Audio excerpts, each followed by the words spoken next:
Hello students, मैं Gurvir Sharma, bio faculty at CVPS integrated star course. आज फिर आपके सामने एक 20 क्वेश्चन सीरीज लेकर हाजिर हूँ। और जैसा आप जानते हो कि हम हर वीक हर लेसन के अच्छे 20 क्वेश्चन डिस्कस करते हैं। और आज का जो लेसन हमारा होगा उसका नाम है माइक्रोब्स इन ह्यूमन वेलफेयर। हम समझते हैं माइक्रोब हार्मफुल ही हैं, ऐसा नहीं है। और बहुत सारे माइक्रोब्स हमारे लिए यूज़फुल हैं। हम उन्हीं की बात करेंगे कि कौन कौन से माइक्रोब्स हमारे लिए कैसे कैसे यूज़फुल हैं। तो उसी से क्वेश्चन इस लेसन में दिए गए हैं। और आप जानते हो, देखिए, microbes are invisible, can not be seen by naked eyes, we have need of microscope. और ऐसा कोई हैबिटेट नहीं है, air, soil, water, animal body, plant body, जहाँ पर माइक्रोब्स ना हो। यानी माइक्रोब्स बहुत डाइवर्सिफाइड हैं, लगभग सभी जगह मौजूद होते हैं। और जहाँ पर ह्यूमन नहीं है, जहाँ पर एरोबिक कंडीशन नहीं है, वहाँ पर भी एनारोबिक माइक्रोब्स अवेलेबल होते हैं। तो उसी से कंसर्न हमारे 20 क्वेश्चंस हैं। हालांकि लेसन को थोड़ा सा एक सीधा लेसन मानते हैं, क्योंकि इसमें बहुत ज़्यादा टफ क्वेश्चन नहीं बनते। इसमें स्ट्रेट क्वेश्चंस हैं। स्ट्रेट मतलब ये जो आपको या तो याद है या नहीं याद है ना। इसमें कोई ऐसे ज़्यादा पेज नहीं फंसता है। पर फिर भी जो इस लेसन के अच्छे क्वेश्चन हो सकते थे, वन बाय वन हमको डिस्कस करेंगे। और देखते हैं पहला क्वेश्चन क्या सिलेक्ट किया गया है। पहला क्वेश्चन है, बायोगैस कंसिस्ट ऑफ। आपको पता है कि हम बायोगैस बना रहे हैं, जो एक एनर्जी का ऑल्टरनेटिव सोर्स है। और इसको बनाने के लिए हम जो एनिमल वेस्ट है, मेनली गोबर है, और प्लांट वेस्ट है, उसका यूज़ करते हैं। और बायोगैस एक माइक्रोबियल एक्शन का प्रोडक्ट है, ठीक है। और उस गैस में क्या क्या होता है हम जानते हैं। देखिए, बायोगैस के 3 कंपोनेंट हैं। उससे मेजर कंपोनेंट मीथेन होता है। जो एक्चुअल बर्निंग पार्ट है वो मीथेन है। तो maximum constituent of A biogas is methane. उसके बाद उसमें कुछ अमाउंट होता है CO2 का, और बहुत लीस्ट अमाउंट हाइड्रोजन का होता है। तो देखते हैं किस ऑप्शन में तीनों ऑप्शन बातें दी गई हैं। पहला, कार्बन डाइऑक्साइड गलत हो गया, का नहीं होता। कार्बन मोनोऑक्साइड सही है, मीथेन सही है, हाइड्रोजन सही है। तो यहाँ पर जो आंसर है वो है बी, जिसमें CO2 है, मीथेन है और हाइड्रोजन है। और यहीं पर आप ये भी याद कर लें कि जो बायोगैस बनती है सीवेज ट्रीटमेंट में, वहाँ पर हाइड्रोजन बजाय H2S होता है, सल्फर ट्रेस अमाउंट मौजूद होती है। तो वो भी बायोगैस है, एक तरह से एडिशनल प्रोडक्ट है। और ये जो हम बायोगैस प्लांट बनाएंगे वहाँ पर हाइड्रोजन होती है। और यहीं पे भी जान लें कि जो CNG है उसमें जो बर्निंग गैस है वो भी मीथेन है। तो इस आंसर का क्वेश्चन का आंसर मिल गया, CO2, मीथेन एंड हाइड्रोजन। अब क्वेश्चन नंबर 2 की तरफ बढ़ते हैं। Why does Swiss cheese have the big hole. देखिए, चीज़ जो है वो सबको पसंद होता है, मिल्क प्रोडक्ट है। अब क्वेश्चन ये, जो स्विस चीज़ हैं, डिफरेंट टाइप के चीज़ जो हैं, they differ in their aroma and flavour. अब स्विस चीज़ सॉफ्ट और स्पॉन्जी होता है। और उसका रीजन क्या है? उसका रीजन है कि उसमें लार्ज होल्स होते हैं, और उन होल की वजह से उसका टेक्सचर स्पॉन्जी हो जाता है। अब वो होल बनाता कौन है, उसके हम क्वेश्चन के आंसर की बात करेंगे। पहला है due to production of large amount of O2। नहीं, क्योंकि बैक्टीरिया O2 रिलीज नहीं करेगा। Due to production large amount of CO2 by bacterium. बिल्कुल यही सही जवाब है। जो बैक्टीरिया है उसके फर्मेंटेशन में CO2 का अमाउंट ज़्यादा बनता है, और जब CO2 बाहर निकलती है तो वो उसके टेक्सचर को पोरस और स्पॉन्जी कर देती है। तो यहाँ पर हमारा जवाब है due to production of large amount of CO2 by bacterium. और ये भी क्लियर हो गया कि जो स्विस चीज़ है उसे बनाने का काम बैक्टीरिया का है। और भी अच्छा होगा कि अगर आप बैक्टीरिया नाम जान लेंगे। नाम है बैक्टीरिया का प्रोपायोनिबैक्टीरियम शर्मानी। प्रोपायोनिबैक्टीरियम शर्मानी, ये बैक्टीरिया स्विस चीज़ बनाता है। चलिए, 2 क्वेश्चन जवाब आपको मिल गए हैं, और साथ में एडिशनल इन्फॉर्मेशन भी हम देने की कोशिश करते हैं। और यही इस मंच की, इस प्लेटफॉर्म की ब्यूटी है। चलिए, अब देखते हैं अगला क्वेश्चन क्या है। और थर्ड क्वेश्चन है, how do statins lower blood cholesterol level. आप सब जानते हो ऐसा हम में से कोई नहीं जिसके आसपास ये सुनने को ना मिला हो कि उनका तो कोलेस्ट्रॉल बढ़ गया। यस, कोलेस्ट्रॉल बढ़ रहा है तो हम समझते हैं हार्ट की प्रॉब्लम तुरंत आ जाएंगी। तो उस कोलेस्ट्रॉल को लोअर करने के लिए जो एक बायोकेमिकल एजेंट हम यूज करते हैं उसका नाम है स्टैटिन। स्टैटिन यूज किया जाता है, स्टैटिन। तो स्टैटिन जो है वो ब्लड कोलेस्ट्रॉल लोअरिंग एजेंट है। और ये भी बात है कि it is obtain from A fungus, वो एक ईस्ट है और उससे हमें स्टैटिन मिलता है। और ये स्टैटिन कैसे कोलेस्ट्रॉल लोअर करता है उसी पर बेस्ड एक क्वेश्चन है। तो मैं बता दूं आपको, कोलेस्ट्रॉल सिंथेसिस करने के लिए जो एंजाइम होता है स्टैटिन, उस एंजाइम का कॉम्पिटिटिव इनहिबिटर है, यानी उसको काम करने से रोकता है। तो इसलिए स्टैटिन जो है कोलेस्ट्रॉल लेवल कम करा पाता है because it is competitive inhibitor for that enzyme which synthesise the cholesterol. तो देखते हैं किस ऑप्शन में इस बात को कहा गया है। तो पहला है competitively inhibiting the enzyme responsible for synthesis of cholesterol. तो बिल्कुल यही आ गया, ये तो पहले ऑप्शन में आंसर आ गया। या तो कॉम्पिटिटिवली इनहिबिटर, कॉम्पिटिटिव इनहिबिटर है, नॉन कॉम्पिटिटिव इनहिबिटर नहीं है, ये गलत है। डेस्ट्रो ये भी गलत है, डेस्ट्रो कोलेस्ट्रॉल ये भी गलत है। तो आंसर है competitive inhibitor for cholesterol synthesis enzyme. तो चलिए एक अच्छा क्वेश्चन और आपने जान लिया, कोलेस्ट्रॉल लोअरिंग एजेंट पता चल गया, नाम भी, और फंगस से मिलता है, नाम आने वाला फंगस का। अब फोर्थ क्वेश्चन है distillation required for producing which alcohol drinks. आप पता है कि हम फर्मेंटेशन से अल्कोहल बनाते हैं, कार्बोहाइड्रेट का फर्मेंटेशन करते हैं, उससे अल्कोहल बनता है। और दो तरह के बीवरेज हैं, अल्कोहलिक बीवरेज दो तरह के हैं, एक वो जिनको बनाते हैं डिस्टिलेशन से और एक वो विदाउट डिस्टिलेशन बनाए जाते हैं। अब पहले हमें पता होना चाहिए कि डिस्टिलेशन क्या है। ये वो प्रोसेस है जिसमें हम किसी सॉल्यूशन डिफरेंट कंपोनेंट्स को सेपरेट करते हैं due to difference of their boiling point. जो उसमें किस सॉल्यूशन में जो कंपोनेंट्स हैं, जो सॉल्यूशन मिक्सचर की फॉर्म में है उसमें डिफरेंट कंपोनेंट मौजूद हैं, उनको अलग करना है और उनके बॉइलिंग पॉइंट अलग अलग हैं। तो उस बॉइलिंग पॉइंट डिफरेंस के बेस पर जब उससे कंपोनेंट अलग करेंगे, सब्सटेंस अलग करेंगे, तो वो डिस्टिलेशन है। तो आप देखिए, जो विस्की है, ब्रांडी है और रम है, इन तीन को बनाया जाए डिस्टिलेशन से। These are the product obtained by distillation. लेकिन वाइन एंड बियर ऐसे हैं जो विदाउट डिस्टिलेशन बनाए जाते हैं, विदाउट डिस्टिलेशन। तो यहाँ पर हमारा जवाब क्या हुआ, क्वेश्चन नंबर 4 का हमारा जवाब है विस्की, ब्रांडी एंड रम, यानी बी आंसर है। इनको हम बनाते डिस्टिलेशन से। और अगर क्वेश्चन होता विदाउट डिस्टिलेशन तो हम जवाब देते वाइन एंड बियर, ये विदाउट डिस्टिलेशन बनाई जाती हैं। तो आपको ये पता चल गया कि डिस्टिलेशन क्या है। तो देखिए, बहुत टेक्निक अप्लाई करके कोई प्रोडक्ट हम तक पहुंचता है और उसी को समझाने के लिए हम कोशिश कर रहे हैं कि साथ साथ आंसर के साथ साथ आपको कुछ एडिशनल इन्फॉर्मेशन मिलती रहे। इससे कॉन्फिडेंस क्रिएट होता है और जो क्वेश्चन है उसको समझने में हमें हेल्प मिलती है। तो अब नेक्स्ट क्वेश्चन देखते हैं। और नेक्स्ट क्वेश्चन क्या कहता है, which group of bacteria found in the both the rumen of cattle and sludge of sewage treatment. देखिए, रूमिनेंट एनिमल्स वो होते हैं जुगाली करते हैं, आप देखो मुंह चलाते रहते हैं खाना खाने के बाद, वो रूमिनेंट हैं। और उनका स्टमक कंपाउंड स्टमक है जिसमें 4 चैम्बर होते हैं, उनमें से एक चैम्बर रूमेन होता है। इसी चैम्बर की वजह से रूमिनेंट बोलते हैं। और इस चैम्बर में मौजूद होते हैं क्या, कुछ बैक्टीरिया जो मीथेनोजेंस हैं।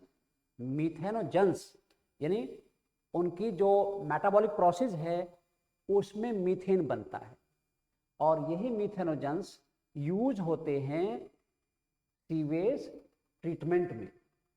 और मीथेनोजेंस आर्की बैक्टीरिया हैं, इनऑक्सिजन नहीं चाहिए, यानी एनोबिक बैक्टीरिया हैं। तो जो बैक्टीरिया दो जगह मौजूद हैं, रूमेन ऑफ कैटल और सीवेज ट्रीटमेंट यूज होते हैं, दे आर मीथेनोजेंस। और इनका मेटाबॉलिक प्रोडक्ट मीथेन है और इसलिए इनका यूज़ हम बायोगैस में भी करते हैं, क्योंकि वहाँ भी आपने पीछे जाना है कि मीथेन मेन बायोगैस है। तो इस क्वेश्चन का आंसर निकल के आया हमारा मीथेनोजेंस। राइजोबियम तो सिम्बायोटिक बैक्टीरिया है ना, सिम्बायोटिक बैक्टीरिया लेगुमिनोस्कोप के रूट में होता है। ग्लोमस फंगस है जो माइक्रोराइजम पार्टिसिपेट करती है। ओसेटोरिया एक ब्लू ग्रीन एल्गी है, तो ये तो नहीं होते, लेकिन जो मीथेनोजेंस है वो प्रेजेंट होते हैं। देखिए कहाँ कहाँ कैसे कैसे हैबिटेट हैं, और मैंने पहले कहा कि हर जगह हर हैबिटेट में जहाँ हम सोच नहीं सकते वहाँ पर माइक्रोब्स अवेलेबल हैं। इवन आपके गीजर में भी बैक्टीरिया हो सकते हैं। चलिए अब हम अगले क्वेश्चन की तरफ बढ़ते हैं। How do mycorrhizal fungi help the plants harbouring them. देखिए माइकोराइजा एक ऐसा रिलेशनशिप है जो प्लांट की रूट और फंजाई के बीच एस्टेब्लिश होता है, और इसमें दोनों को फायदा है। जो रूट है वो फंजाई को न्यूट्रिशन प्रोवाइड करती है, ऑर्गेनिक न्यूट्रिशन प्रोवाइड करती है, खाना देती है, और फंजाई उसके लिए क्या क्या करती है उसी पर ये क्वेश्चन बेस्ड है। तो हम देखते हैं कि वो फंजाई रूट के लिए, प्लांट के लिए क्या क्या करती है। तो पहला ऑप्शन है absorb phosphorus from soil and passes it to the plant. बिल्कुल सही है। हालांकि फंजाई डिफरेंट मिनरल्स को एब्जॉर्ब करती है, लेकिन याद रखिए मेन मिनरल जो फंगस एब्जॉर्ब करेगी और जो फंगस इन्वॉल्व होगी माइकोराइजा में, बेसिकली वो जीनस ग्लोमस की होती हैं, मेनली जीनस ग्लोमस। तो बिल्कुल सही है कि वो प्लांट को एक्स्ट्रा फॉस्फोरस एब्जॉर्ब करके प्रोवाइड करेगी। दूसरा क्या है, increase resistance to root borne pathogen. ये भी सही है कि जो फंजाई है वो रूट को बचाएगी पैथोजन से, रूट पैथोजन से बचाने का काम करती है, तो ये भी हो गया। और ये भी सही है, डी भी। Increase tolerance to salinity and drought.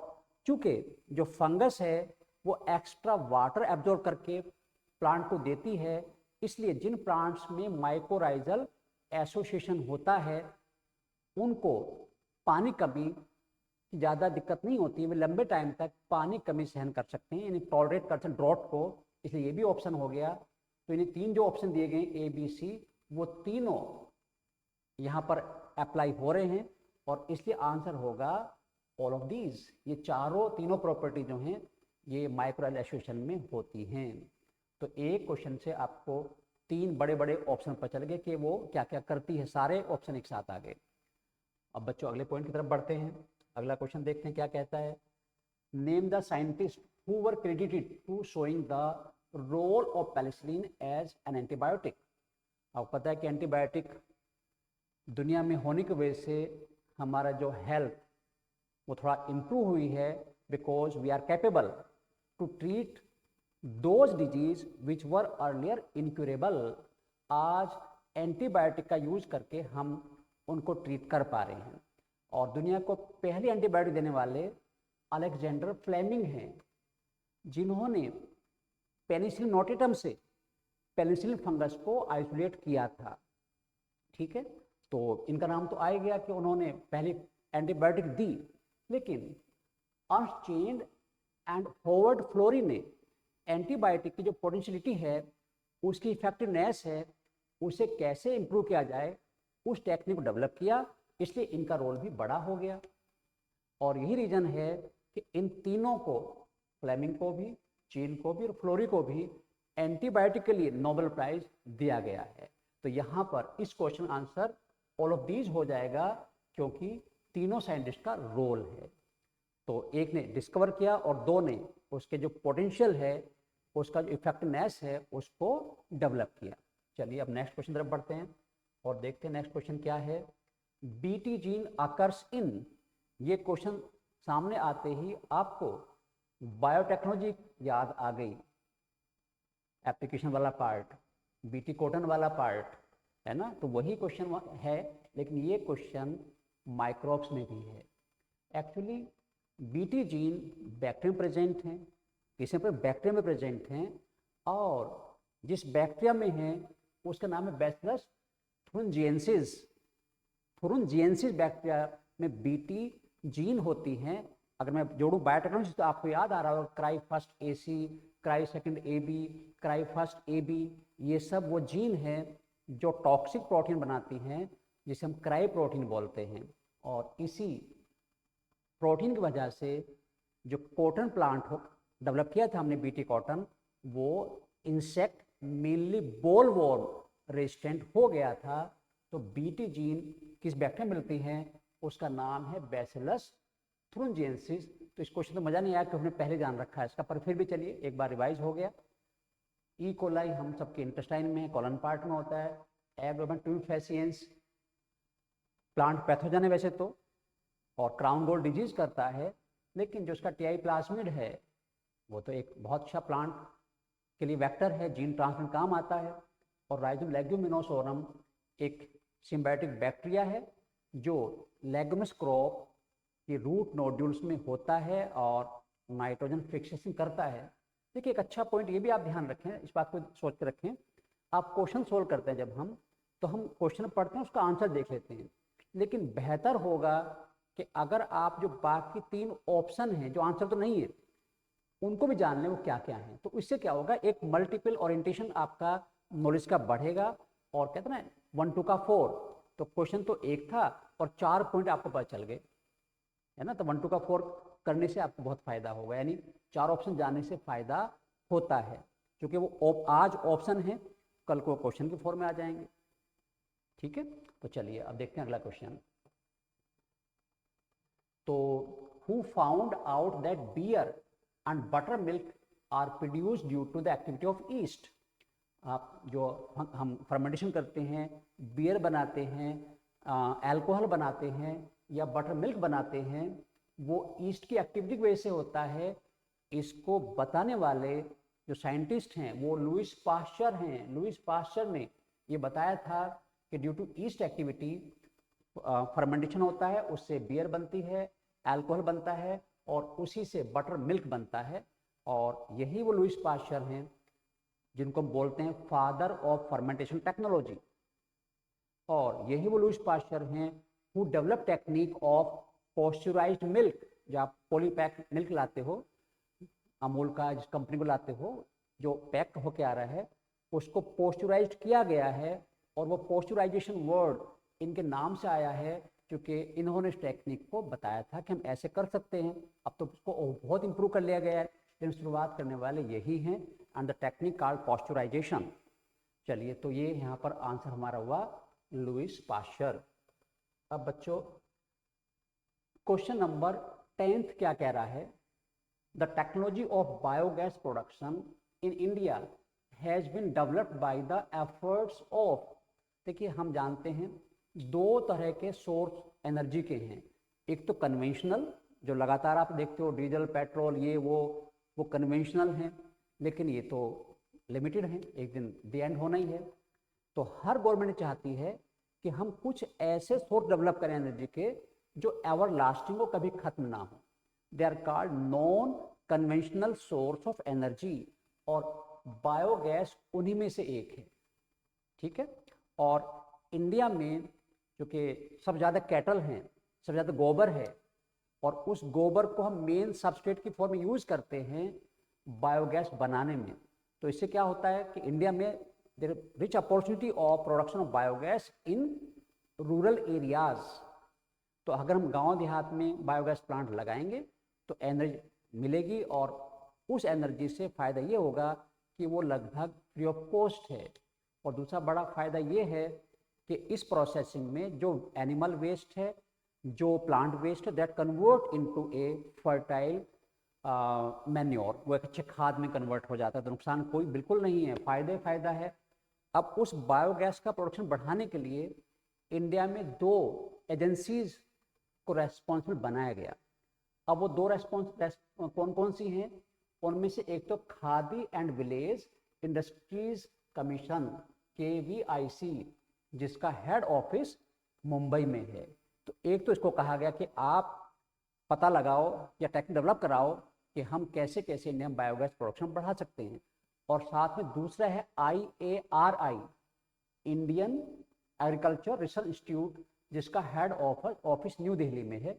तो they 2 organisation which are responsible for biogas production India.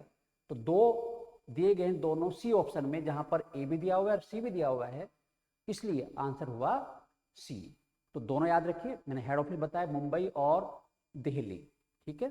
तो आंसर ये आ गया। और बायोगैस का प्रोडक्शन क्यों बढ़ाना चाहते हैं? ताकि ये हमें एक एवरलास्टिंग सोर्स हमारा बना रहे और हम डिपेंडेंसी जो है कन्वेंशनल सोर्स पर कम हो जाए। तो अगले क्वेश्चन तरफ बढ़ेंगे। और विच of the following is a function of cellulase, ये सेलुलेज है बच्चों, एंड पैक्टिनेज, ये दो एंजाइम हैं।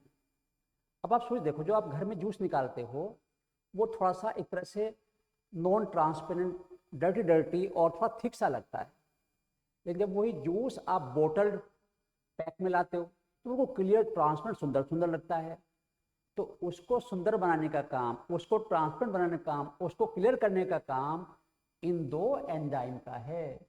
तो सेलुलेज एंजाइम, जो जब आप जूस प्रोसेस करते हो उसमें जो सेल हैं वो उनकी सेल वॉल डाइजेस्ट कर देता है, और पैक्टिनेज जो मेम्ब्रेन्स हैं उनको डाइजेस्ट कर देता है, ठीक है। पैक्टिनेज जो मेम्ब्रेन के बीच में जो मिडिल लैमेला है उसको डाइजेस्ट कर देता है। तो यानी यहाँ पर सेल बचेंगी नहीं। तो सेलुलोज ने क्या डाइजेस्ट किया? सेलुलोज को, सेल वॉल खत्म कर दी। और पैक्टिनेज ने डाइजेस्ट किया मिडिल लैमेला को, जिससे दो सेल आपस में चिपकी रहती हैं। और मिडिल लैमेला पता है आपको मेनली कैल्शियम पैक्टेट की बनी होती है। तो जब वो बिल्कुल अलग हो जाएंगी तो फिर वो हमें क्लियर दिखाई देगा। तो दोनों एंजाइम का रोल बॉटल जूस को, पैक्ड जूस को क्लियर करना है, क्लियर बनाना है। तो देखिए पहला ऑप्शन है क्लियरिंग ऑफ फ्रूट जूसेस, उसको क्लियर करना है, ठीक है।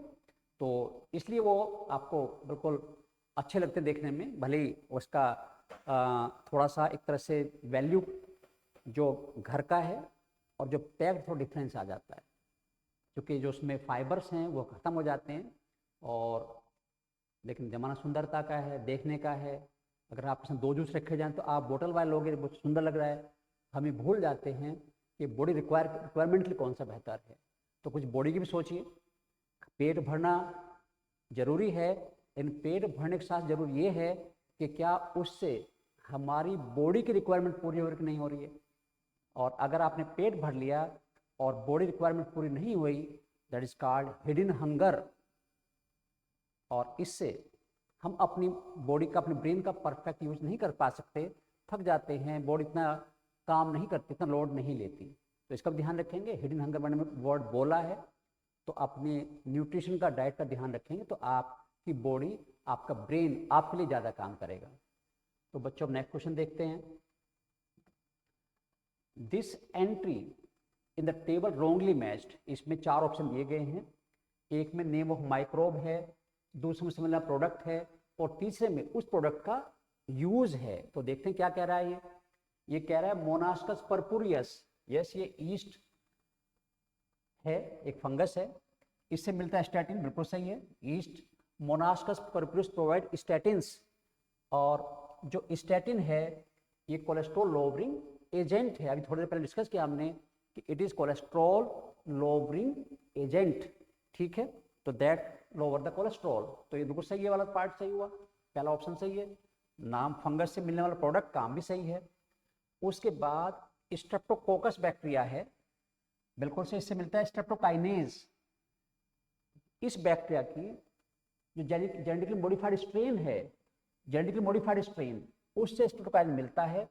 और ये स्ट्रेप्टोकाइनेज जो है ये क्लॉट बस्टर है, जो क्लॉट बन जाता है ब्लड वेसल्स में उसको रिमूव करने में हेल्प करता है, उसको ब्रेक करने में हेल्प करता है, इसलिए बोलते हैं उसको हम क्लॉट बस्टर। तो ये भी सही हो गया। अब सी ऑप्शन है क्लॉस्ट्रीडियम बोटुलिकम लाइपेज प्रोवाइड करता है, जो ऑयल स्टेन रिमूव करता है।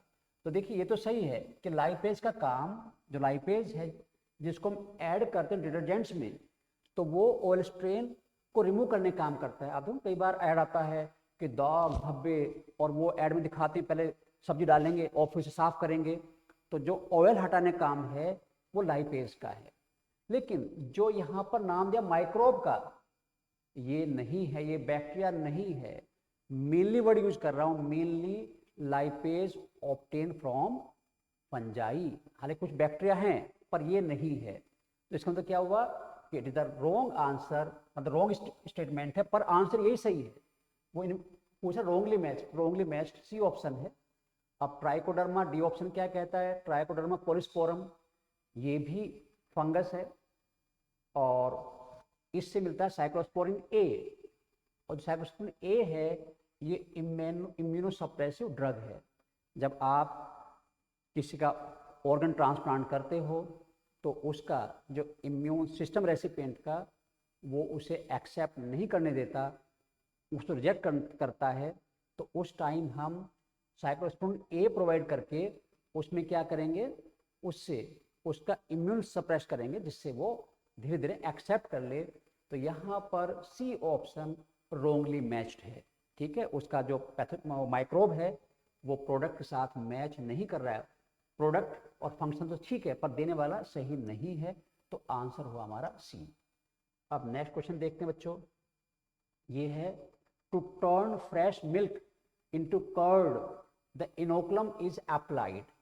Bye inoculum what we mean. आप सिंपल भाषा जानो, जब दही बनाते हैं दूध में जावन डालते हैं, थोड़ा सा पीस डालते हैं, पुरानी दही डालते हैं, दैट इज कॉल्ड इनोकुलम। तो हिंदी में इसको हम जावन बोलते हैं, टेक्निकली बायोलॉजिकली केमिकली वो इनोकुलम है।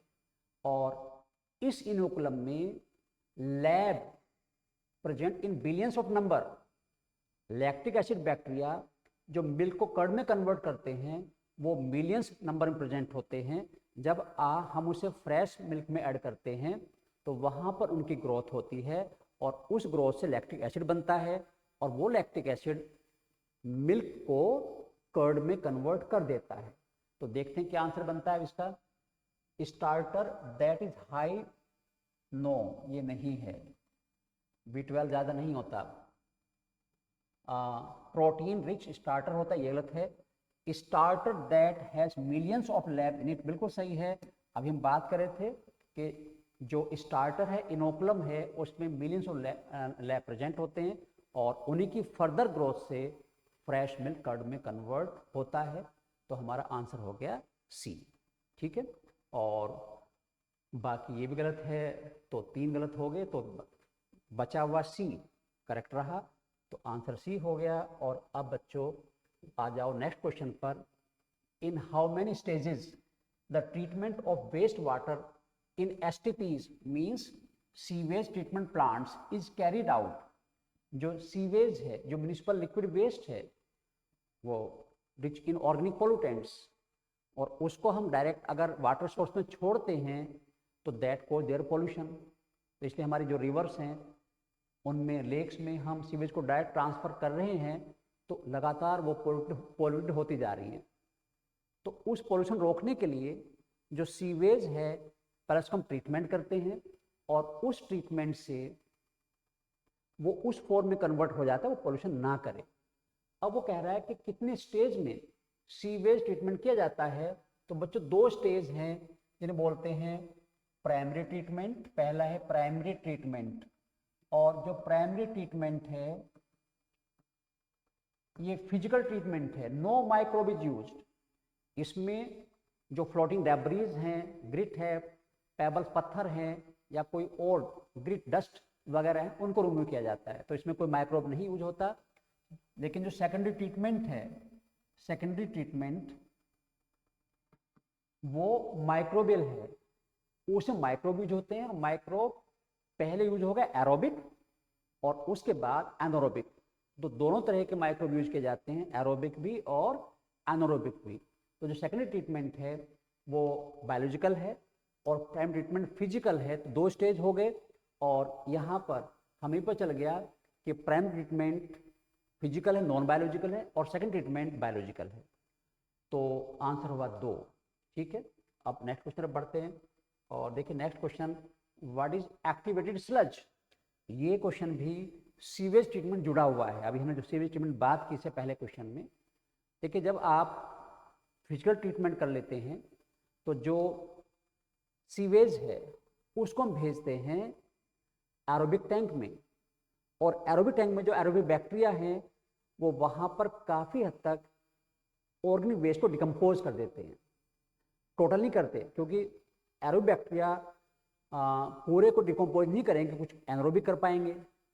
तो अब उसके बाद एरोबिक टैंक के बाद जो एफ्लुएंट है उसको हम भेजते हैं सेटलिंग टैंक में, और उस टैंक में बॉटम में नीचे तरफ जो बैक्टीरियल फ्लोक्स हैं, और याद रखना एरोबिक बैक्टीरियल फ्लोक्स हैं, एरोबिक बैक्टीरिया के फ्लोक्स हैं, और फ्लोक्स आर द मासेस या colony of bacteria grown on fungal hyphae, तो नीचे सेटल हो जाते हैं और उसको हम बोलते हैं एक्टिवेटेड स्लज। तो एक्टिवेटेड स्लज कहाँ पर दिया है, ये रहा, sediment bacteria flocs, bacterial flocs.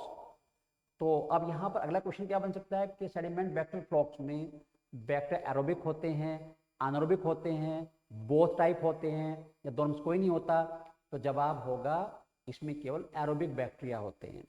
ठीक है, तो एक क्वेश्चन हमारा ये भी हो गया। और बच्चों अब नेक्स्ट क्वेश्चन पर बढ़ते हैं, और 1 बाय 1 हम 16 क्वेश्चन पर आ गए हैं। और ये क्वेश्चन क्या कहता है, which of the following is the pair of bio fertilisers. जब आप माइक्रोब का यूज करते हैं to increase soil fertility, they are called bio fertilisers.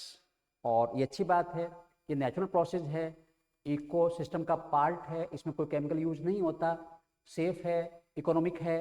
तो देखते हैं कौन कौन से ग्रुप की बात कर रहा है। दो ऑप्शन दिए इसने, यस एजोला, बिल्कुल है एजोला। एजोला एक एक्वेटिक फर्न है और इसकी लीव्स में कैविटीज होती हैं, और उन कैविटी में anabaena blue green algae present होता है जो नाइट्रोजन फिक्सेशन करता है। तो जहाँ नाइट्रोजन फिक्सेशन होगा वहाँ तो वो बायो फर्टिलाइजर काम करेगा, तो बिल्कुल हो गया ये। और दूसरा दिया ने BGA ब्लू ग्रीन एल्गी, ये हम पढ़ते आ रहे हैं कि साइनोबैक्टीरिया दूसरा नाम ब्लू ग्रीन एल्गी भी है। और इस blue green algae 3 common example हमें याद रखने हैं, नॉस्टॉक, एनाबीना एंड ओस्लेटोरिया। तो ये तीनों इसके अंदर आ गए, तो यानी एजोला भी होता है और बीजे भी होता है। लेकिन अगर हम अगला देखें, नॉस्टॉक तो होता है लेग्यूम, लेग्यूम तो क्रॉप है, legume is not the bio fertiliser, तो ये गलत हो गया। राइजोबियम होता है, ग्रासेज नहीं होती। साल्मोनेला आपको पता है कि पैथोजेनिक बैक्टीरिया टाइफाइड करता है, नहीं होता। ई कोलाई हमारे इंटेस्टाइन में होता है, ये भी नहीं करता। तो आंसर केवल एक ही हुआ, ए। ठीक है, तो 16 आंसर हमारा हो गया ए। और अब 17 क्वेश्चन देखते हैं। Lactic acid bacteria LAB grow in milk and convert it into curd, also improve its nutrition quality by increasing। तो एक क्वेश्चन तो पहले ही बनता है, कर्ड इज बेटर और मिल्क इज बेटर। हालांकि कर्ड मिल्क से ही बनती है, तो जब ये क्वेश्चन पूछा जाएगा आपसे तो जवाब होगा curd is better than milk.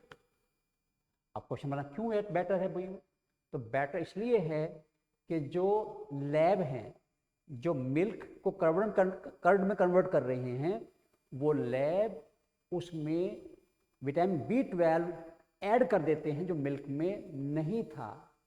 तो इसलिए जो आप कर्ड लेते हो उसमें vitamin B12 cyanocobalamin cobalt containing vitamin मिलता है, और ये विटामिन आपकी जो RBC हैं उनका जो मैच्योरेशन है, बनने के लिए नहीं, मैच्योर कराने के लिए रेस्पॉन्सिबल है। तो यानी अगर आप दूध के मुकाबले कर्ड लेंगे तो थोड़ा सा बेटर उसका रिजल्ट आएगा, बेनिफिशियल होगा। तो अब यहाँ पर क्वेश्चन का जवाब हो गया कि बेटर कर्ड बेटर क्यों है, विटामिन B12 होता है, और ये B12 ऐड किया है लैब ने, लैक्टिक एसिड बैक्टीरिया ने, है ना, ग्रुप ऑफ बैक्टीरिया है जो लैक्टिक एसिड बनाते हैं। तो यहाँ पर आंसर विटामिन B12 हो गया। अब बच्चों नेक्स्ट क्वेश्चन आएंगे, सेलेक्ट द करेक्ट मैच। यहाँ पर हमें करेक्ट मैच देखना है। एस्परजिलस नाइजर ये फंगस है और लिखा है कि इससे मिलता है एसिटिक एसिड, गलत जवाब है, मिलता है सिट्रिक एसिड। तो यहाँ अगर सिट्रिक तो सही होता है, ये गलत हो गया। स्ट्रेप्टोकाइनेज, अभी आपने पीछे बात सुनी है, ये एंजाइम है, मिलता है स्ट्रेप्टोकोकस से, क्लोट बस्टर है, यहाँ लिखा है इम्यूनोसप्रेस, गलत जवाब हो गया। ठीक है, कि स्ट्रेप्टोकाइनेज काम नहीं है। उसके बाद सी में साइक्लोस्पोरिन ए है, ये क्लोट बस्टर नहीं है, ये इम्यूनोसप्रेसर, यहाँ उल्टा कर दिया इन्होंने, तो दोनों गलत हो गए, 3 गलत हो गए। अब आपको तुरंत अपने आप दिमाग में आ गया डी ही सही है, अभी पीछे पड़ा है स्टैटिन्स, कोलेस्ट्रॉल लोअरिंग एजेंट, और कैसे लो करता है वो पता चल गया। तो यहाँ पर हमारा आंसर हुआ डी। तो 3 इनकरेक्ट मैच हैं और एक ही करेक्ट मैच है। तो अब 19th क्वेश्चन पे जा रहे हैं। Trichoderma has proved A useful micro organism for, जो ट्राइकोडर्मा है ये एक फ्री लिविंग सोयल फंगस है, ये रूट में सोयल में रहती है और फ्री लिविंग है, और इसका जो यूज है वो काफ़ी हद तक आज बढ़ा हुआ है, यूज किया जा रहा है, क्योंकि ये प्लांट के रूट के आसपास, जिसको बोलते हैं rhizosphere, the area near the root is called rhizosphere, वहाँ पर ये जो रूट पैथोजन है या कोई भी माइक्रोब है उसके अगेंस्ट एनवायरनमेंट डेवलप कर देती है। तो अगर किसी प्लांट के रूट के आसपास ट्राइकोडर्मा है तो उसकी रूट में रूट पैथोजन कोई अटैक नहीं करेगा। तो ऐसे बहुत सारे रूट पैथोजन रूट को नुकसान कर रहे हैं, तो हम ट्राइकोडर्मा यूज कर रहे हैं और ये एक बहुत ही इंपॉर्टेंट बायोलॉजिकल कंट्रोल एजेंट है। तो देखते हैं कौन से ऑप्शन में ऐसी बात की गई है। पहला है जीन ट्रांसफर करता, गलत जवाब है, जीन ट्रांसफर नहीं करता ट्राइकोडर्मा। बी ऑप्शन क्या कह रहा है, biological control of soil borne plant pathogen, ये तो हम बात कर रहे हैं, इसका काम यही है। तो ये रूट के आसपास डेवलप करती है अनफेवरेबल एनवायरनमेंट और उसकी वजह से पैथोजन ग्रो नहीं कर पाता और हमारा plant remains protected from root pathogen. तो बस आंसर आ गया हमारा बी। ठीक है, अब लास्ट क्वेश्चन हम आए गए 1 by 1 करते हुए, और क्वेश्चन क्या कहता है, the inactive prototoxin is activated in the gut of the insect by. ये फिर क्वेश्चन जुड़ रहा है बायोटेक्नोलॉजी के साथ, जिसमें शायद हमने क्वेश्चन डिस्कस भी किया था कि जो बेसिलस thuringiensis बैक्टीरिया है उसमें बीटी जीन्स हैं और उन जीन्स से बनता है बीटी टॉक्सिन। बैक्टीरियल साइटोप्लाज्म में बीटी टॉक्सिन के जो पार्टिकल्स हैं, मॉलिक्यूल्स हैं, वो इनएक्टिव फॉर्म में रहते हैं, इसलिए इस बीटी टॉक्सिन से खुद बैक्टीरिया को नुकसान नहीं होता क्योंकि इनएक्टिव फॉर्म में है। अब क्वेश्चन बनता है इनएक्टिव क्यों है, क्योंकि याद रखिए pH of cytoplasm little light acidic होता है, और लाइट एसिडिक मीडियम में या एसिडिक मीडियम में ये टॉक्सिन मॉलिक्यूल इनएक्टिव रहते हैं। जब इस टॉक्सिन को इंजेक्ट करता है बैक्टीरिया या इंसेक्ट, तो उसका जो गट है, मिडगट हम बोल सकते हैं, वहाँ पर जो पीएच है वो एल्कलाइन है या बेसिक है, और उस एल्कलाइन पीएच पर inactive beta toxin becomes active, वो एक्टिव हो जाता है और उससे जो गट एपिथेलियल सेल्स हैं उसमें पोर डेवलप हो जाते हैं, उन पोर डेवलप से स्वेलिंग बन जाती है, स्वेलिंग आने से गट एपिथेलियल सेल्स मर जाती हैं और गट डैमेज हो जाता है और उसकी वजह से इंसेक्ट भी मर जाता है। तो इस तरह से बीटी टॉक्सिन काम करता है to enter in the gut of insect. तो अब यहाँ पर अभी मैंने समझा दिया आपको कि किस वजह से वो वहाँ जाके एक्टिव होता है, ड्यू टू एल्कलाइन पीएच या बेसिक पीएच। तो ये तो गलत हो गया, और बी में ऑप्शन दिया हुआ है एल्कलाइन पीएच, तो यही हमारा आंसर है। तो इस तरह से वी हैव डिस्कस 20 क्वेश्चंस, और I hope that when you are watching this video तो ये क्वेश्चंस आपके लिए हेल्पफुल हैं।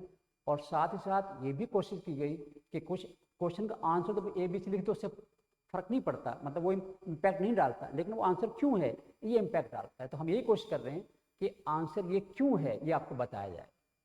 तो ऐसी ही नेक्स्ट वीडियो हम लेके फिर जल्दी आएंगे, और उम्मीद करते हैं कि आप इस वीडियो को एंजॉय करेंगे। और मैं अभी एक बात और बोल रहा हूँ, देखिए ये नीट के बच्चों के लिए है, और जब तक हम खुद अपने अंदर ये थॉट डेवलप नहीं करेंगे कि मुझे डॉक्टर बनना है, मुझे नीट को बीट करना है, कोई ताकत कोई दूसरा आपको डॉक्टर नहीं बना सकता। तो शुरुआत हमें अपने अंदर से करनी है, हमें वो झील पैदा करनी है जब हम झील पैदा करके हम रास्ते ढूंढने शुरू कर देते हैं फिर कि यहाँ से हमें ये मिलेगा, वो वहाँ से टीचर्स डिस्कस करना, ये वीडियो देखनी है, यहाँ से क्वेश्चन पता चल गया, वी बिकम हैप्पी।